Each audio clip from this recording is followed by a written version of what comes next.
Al menos 5 personas murieron y casi 300 resultaron heridas el sábado en la represión que el régimen chavista de Nicolás Maduro desplegó para frenar la entrada del convoy de ayuda humanitaria, liderado por el opositor y autoproclamado presidente interino Juan Guaidó, en las fronteras entre Venezuela y Colombia y Brasil.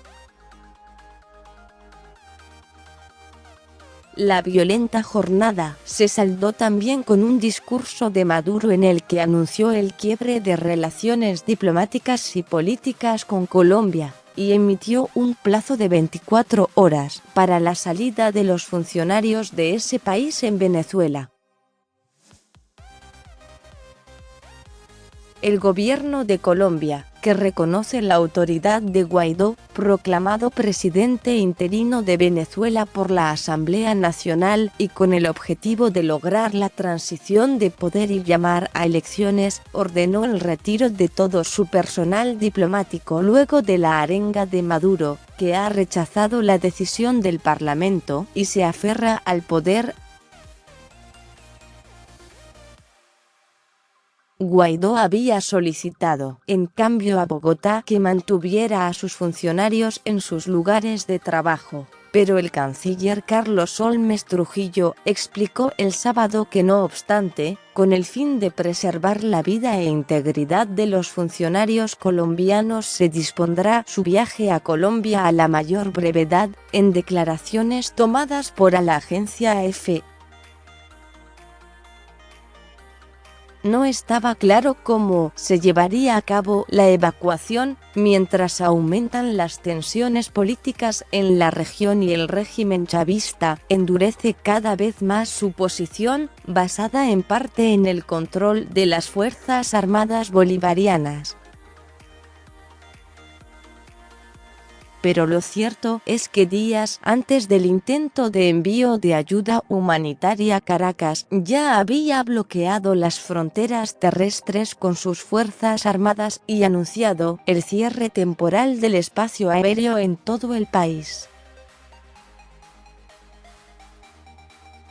Los alcances de este cierre, atribuido al Instituto Nacional de Aeronáutica Civil, INAC, de Venezuela, no están claros, y la misma institución negó en su cuenta de Twitter que efectivamente hubiera una prohibición de vuelos comerciales.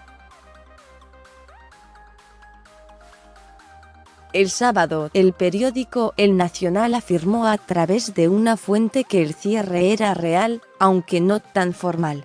Solo se permitían vuelos oficiales. Sin embargo, con o sin prohibición oficial, al menos desde el jueves Venezuela se convirtió en una isla desierta para la aeronáutica, evitada por casi todas las aerolíneas. De hecho, las rutas comerciales en Venezuela vienen de años de declive por la dura crisis económica, la creciente violencia en las ciudades y la baja en la demanda de vuelos, pero la decisión pareció cerrar los cielos casi por completo. Este domingo, un día después del intento de ingreso de la ayuda humanitaria, el espacio aéreo amaneció prácticamente vacío, según 3 sitios de monitoreo de acceso público. Pero aún así pudieron detectarse un puñado de vuelos presuntamente comerciales. Flightradar 24 y Radarbox 24 registraron un vuelo de Copa Airlines cubriendo la ruta Caracas-Panamá, CMP 220, mientras que la primera también registró uno de la aerolínea venezolana Laser, sin proveer información de destino y posiblemente en vuelo charter. El McDonnell Douglas MD-82 de Laser se encontraba entre Barquisimeto y Valencia, volando hacia el oeste, mientras que el Boeing 737 de Copa acababa de despegar de Caracas, tomando luego la misma dirección.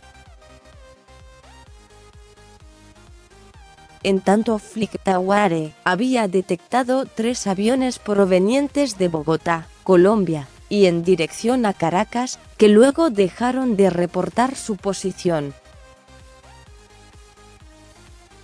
Se trata de los vuelos GLG 8378 y GLG 8380, de Aerogal, y el AVA 74 de Avianca.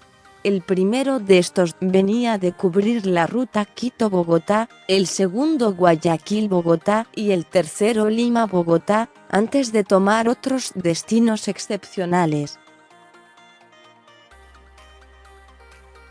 Tiempo después, también aparecieron en pantalla un Airbus A321, Avianca 8412, que cubre la ruta entre Cali y Bogotá, avanzando hacia la frontera venezolana, y un Boeing 737-800 de Caribbean Airlines, que cubre una ruta entre Barbados y Trinidad y Tobago, volando en el espacio aéreo de Venezuela.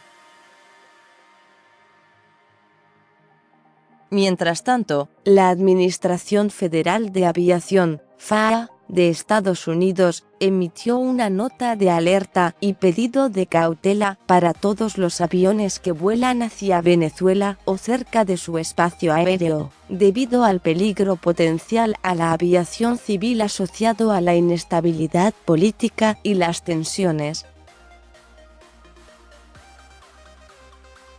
Específicamente, la nota advierte sobre el riesgo a los aviones comerciales que supone la fuerte presencia de unidades militares en el país.